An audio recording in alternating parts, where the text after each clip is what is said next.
All right, welcome everyone. We're diving into The Devil's Horse today, a poetry collection by Adarsh Rai. Oh, interesting. Yeah, we've got excerpts from the poems themselves, plus some background info on Adarsh from his Amazon author page, Yeah. and even a social media post where he talks about why he chose his pen name. Cool. Yeah, should give us a lot to unpack. We'll be exploring how emotional these poems get, the Mhm. motivations behind them, what makes this guy tick, and who knows, maybe we'll find some surprises along the way. The first thing that jumps out at me is this contrast we're dealing with. On one side, we have poetry that's diving into some pretty dark human emotions. And on the other side, we have an author whose professional life seems, well, it seems all about empowering young people. Yeah. So I'm really curious to see how these two sides of his life, how they might connect in his writing. You know what I mean? Yeah, totally.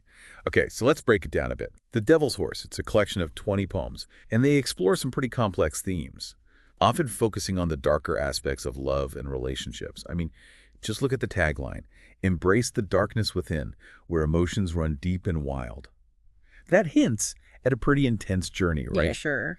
But it's not all doom and gloom. The Right. book, it's meant to be a journey of self-discovery and transformation, something I think a lot of us can relate to. Definitely, yeah. And that makes me wonder, about his background in talent acquisition. Could that maybe give him a different perspective on this whole journey? Because think about it, helping people find their career paths. That often involves facing uncertainty, challenges, and ultimately transforming yourself to reach those goals, right? That's a great point. It's like his professional life is this real-world parallel Yeah. to the emotional exploration that's happening in his poetry. Okay, speaking of fascinating contradictions, let's talk about Adarsh himself. This guy's got a 14-year career in talent acquisition. He's worked across all sorts of industries, Yeah. finance, staffing, startups, you name it. He even founded companies specifically to help young people find their professional paths. Wow. It's pretty interesting, isn't it? You have this guy who's dedicated to empowering others, and yet he also chooses to explore these, you know, Yeah. the shadows of human emotion in his poetry. It is an interesting duality, yeah. Do you think it's possible that his experience in the professional world, a world that's often associated with, ambition and competition, do you think that maybe fueled his desire to explore these deeper, more vulnerable parts of the human experience and to do it through poetry? That's a really intriguing thought, and it makes me Yeah. think about his pen name, The Devil's Horse. He actually mentions in a social media post that he's always been drawn to the mysterious, shadowy parts of human emotion. And he talks about the devil as a kind of gatekeeper of evil, which I love because he leaves it open to interpretation.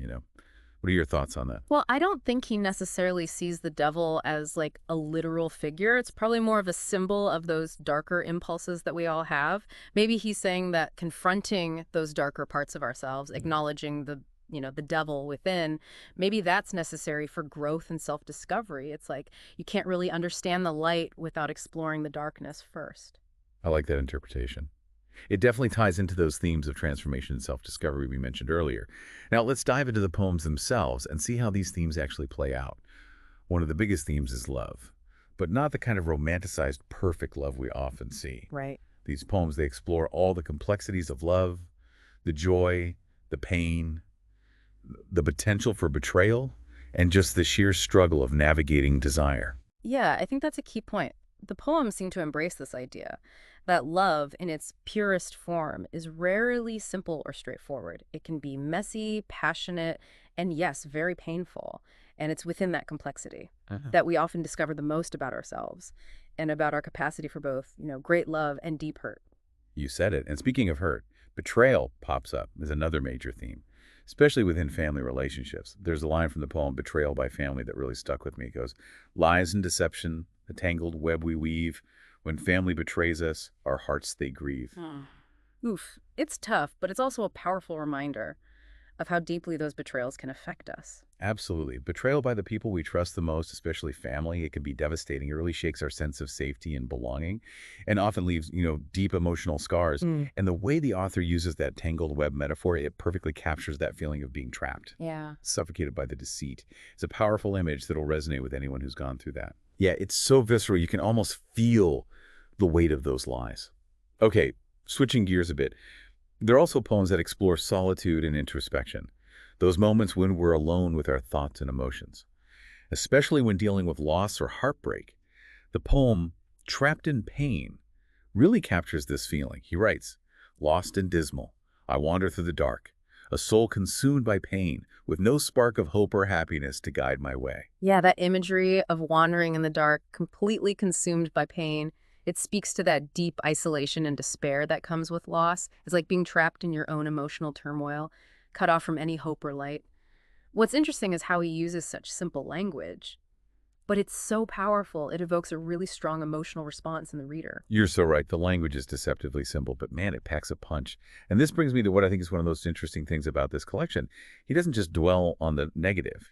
He actually explores pain as a potential catalyst for growth and resilience. The poems seem to suggest that by confronting our pain, instead of avoiding it, we can actually come out stronger and wiser on the other side. It's an idea you see in a lot of spiritual and philosophical traditions. But it's especially powerful coming from someone who seems to have experienced those depths of emotion himself. Yeah, I agree. And what's fascinating is how this idea of pain leading to growth. It echoes his professional work in talent acquisition too. Think about it. Helping people navigate career transitions, overcome obstacles, and achieve their goals. It's all about embracing challenges and using them to transform yourself, both personally and professionally. It's like there's this beautiful symmetry between these two worlds he inhabits. The emotional journey he explores in his poetry. It mirrors the transformative process he guides others through in his professional life. Maybe by sharing his own experiences so openly and honestly, he's giving others a roadmap for their own journeys of self-discovery. That's a really powerful thought. It definitely makes me want to dive deeper into the specific techniques he uses in his poetry to really understand how he conveys these complex emotions and experiences. Let's take a closer look at some of the poems and see how he uses language, imagery, and structure to create such a strong impact on the reader. Absolutely. Let's dissect some of these poems and see what makes them tick. But first, a quick recap. We have an author with a background in talent acquisition, a poetry collection that delves into some pretty dark emotional territory, and a pen name that hints at confronting our inner demons. It's a fascinating mix, and we're just getting started. Okay, let's dig into the poetry itself a bit more. Remember that line from Trapped in Pain, where he talks about wandering in darkness, with no spark of hope or happiness to guide my way? The way he repeats that idea, that complete absence of light, it really drives home the feeling of despair, you know? Yeah, it's like he's hitting us over the head with it. But that honesty, that raw emotion, is what makes these poems so powerful, I think. Exactly. He's not afraid to show the rawness of human experience. And that's refreshing, especially in a world where we're always supposed to be, perfect and put together. Right, totally. Now, what about betrayal by family? That one really got to me. That image of a tangled web to describe the lies and deception. It's so vivid, It's not just about the betrayal itself, Hmm. but that feeling of being trapped, unable to escape the consequences. That metaphor could be doing double duty here. We've talked about his work empowering young talent. And the career world, it can be pretty cutthroat sometimes, right? All that networking, the climb to the top.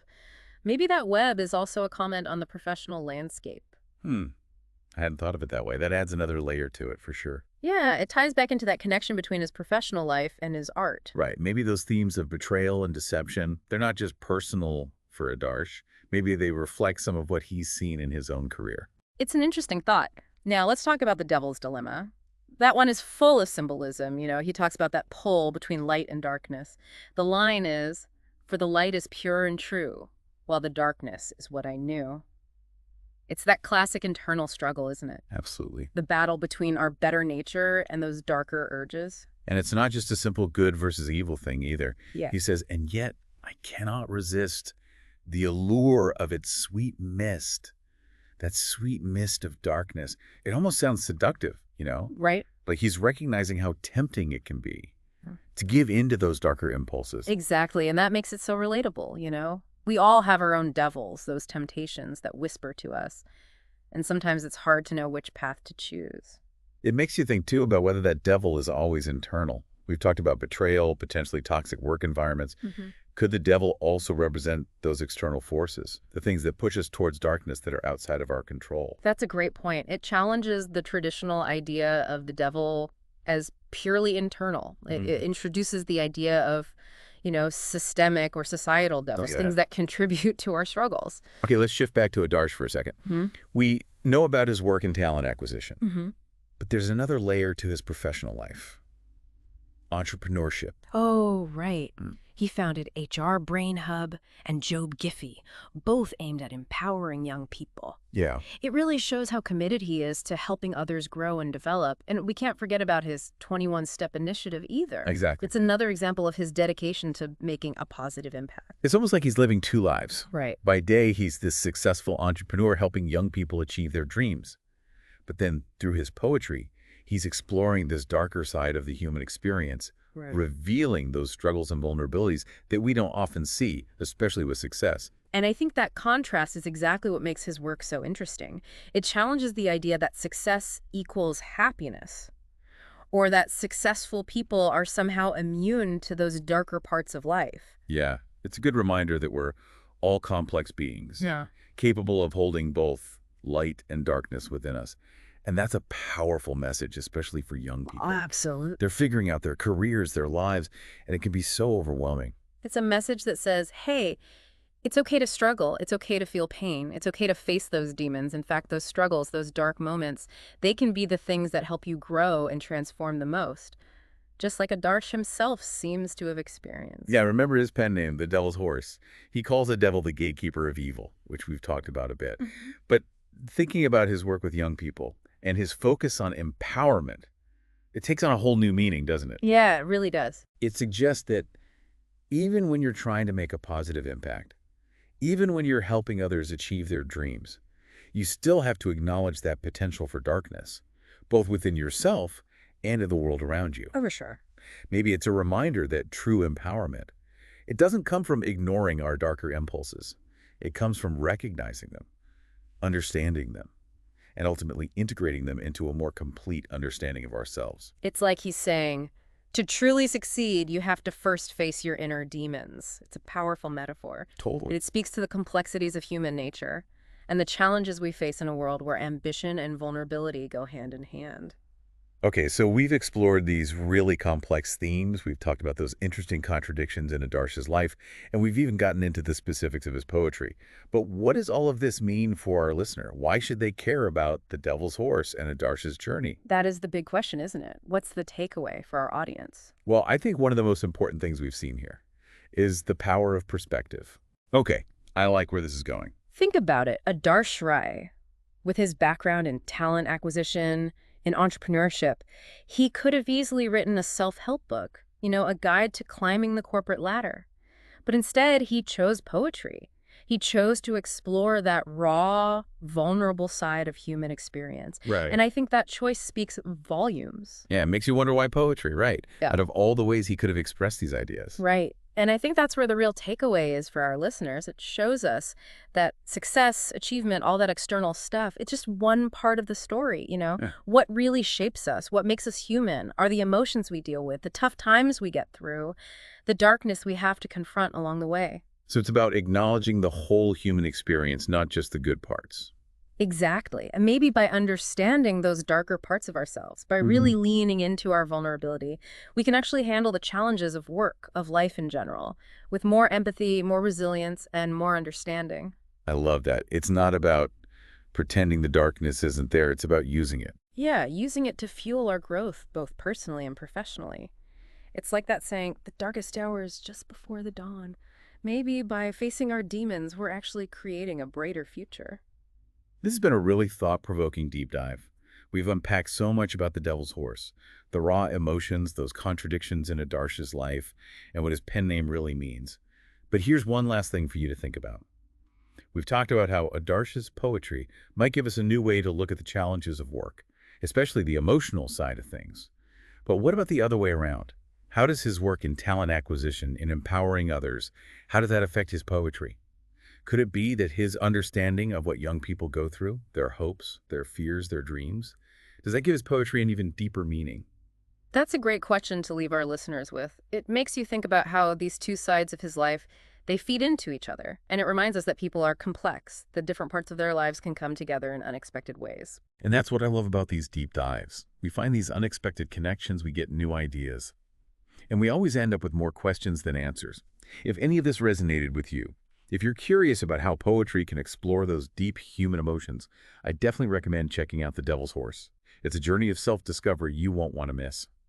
Until next time, Happy reading, everyone.